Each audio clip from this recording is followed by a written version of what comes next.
So food addiction for a long time was considered a behavioral addiction.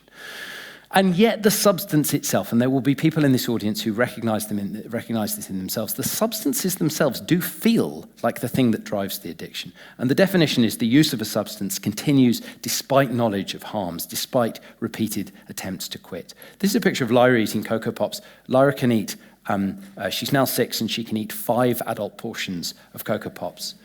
If you look at those traffic light labels on Cocoa Pops, you'll see there are 2 oranges and 2 greens. It's a relatively healthy food. Now, that's if a grown-up eats 30 grams. If a 6-year-old eats more than 120 grams, all those lights obviously turn red.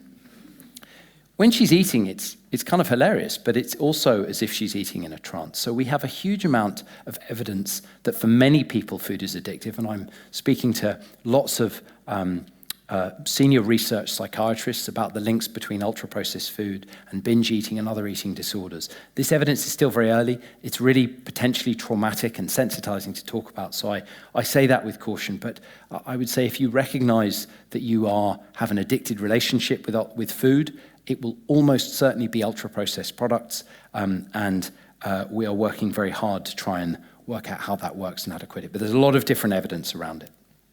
And the reason it's addictive is because the purpose of ultra-processing is not just profit, it's financialized growth. So for the book, I spoke to a huge number of different people who work within the food system. And the most interesting people to speak to were the bankers, because the bankers understand how everything works. And they explained that what we think about as a food supply system is actually an inverted money supply system. It's a way of extracting money from us and handing a little bit of it to the farmers, but most of it to the intermediary processing company.